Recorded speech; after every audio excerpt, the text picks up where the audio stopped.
Hello everyone, this is Ranjitha from wow Manmanam. இன்றைக்கி நிறைய வேலை இருக்குது நமக்கு மாடியில்.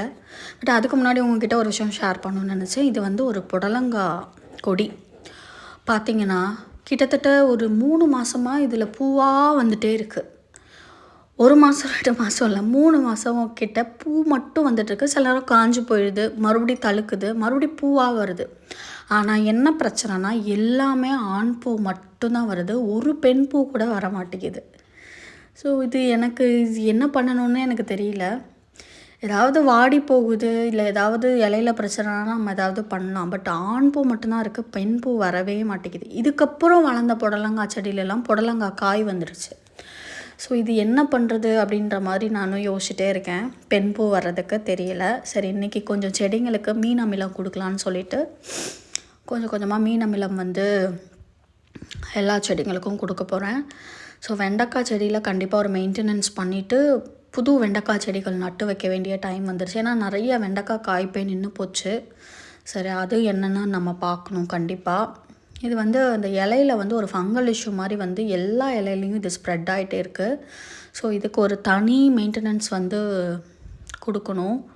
ஸோ அது வந்து டிலே ஆகிட்டே இருக்குது. மறுபடியும் பண்ணணும்னு நினச்சிட்டு பண்ண முடியாமையே போயிட்டுருக்கு. சில நேரம் காலையில் வர்றப்போ வெயில் அதிகமாக இருக்குது. சரி அப்படின்னு பார்த்தா சாயந்தரம் டைம் சில நேரம் ரொம்ப லேட்டாக 5:30க்கு மேலே தான் மாடிக்கு வர மாதிரி இருக்குது. ஸோ பத்த மாட்டேங்குது டைமு. ஸோ கொஞ்சம் காலையில் முன்னாடியே வர மாதிரி, இல்லை வீக்கெண்ட்ஸில் பண்ணுற மாதிரி இந்த வேலையை பண்ணணும்.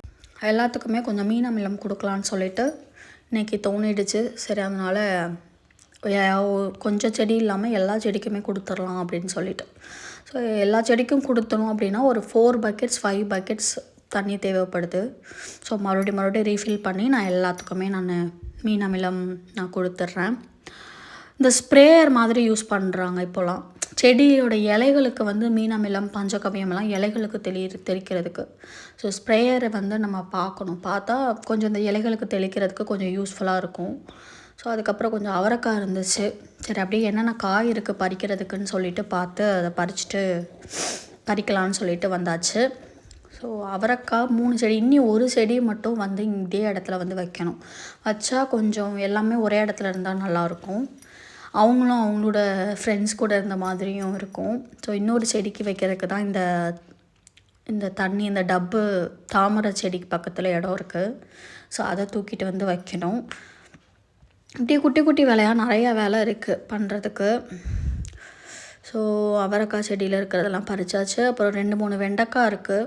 ஸோ வெண்டைக்காய் அதான் இந்த பிரச்சனையினால் வெண்டைக்காவோட சைஸுமே ரொம்ப கம்மியாக குட்டி குட்டியாக அப்படியே இருக்குது. ஸோ அதனால் ஒன்று இது எல்லாத்தையும் ட்ரை பண்ணுவோம், இல்லைனா எல்லாத்தையும் பிடுங்கி போட்டுட்டு வேறு செடி வைக்கணும். ஸோ மேலே இவங்க என்னடானா நேராக வளர்ந்துட்டே போயிட்டுருக்காங்க இந்த சிகப்பு வெண்டை. ஸோ அடுத்து சிகப்பு வெண்டை தான் விதை நிறையா போடணும்னு நான் நினச்சிருக்கேன். அப்புறம் சின்ன செடியிலேயே இந்த தட்டைக்காய் வந்துருச்சு. ஸோ இதை மட்டும் விட்டோம் அப்படின்னா இது காயிற ஸ்டேஜ் காஞ்சு போயிடும்.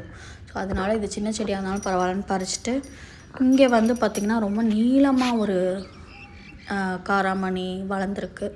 ஸோ நல்லா வளர்ந்துருக்கிற காராமணி மட்டும் பறிச்சுக்கலான்ட்டு. கொஞ்ச நாளாகவே இந்த செடி இல்லை, ஃபுல்லாக போயிடுச்சு. ஸோ அதுக்கப்புறம் எனக்கு வந்து விதை போட்டு முளைச்சி அதுக்கப்புறம் இப்போ காய் கொடுக்க ஆரம்பிச்சிருக்கு. ஸோ இந்த செடியை பத்திரமா வச்சுக்கணும்னு நான் நினச்சிருக்கேன்.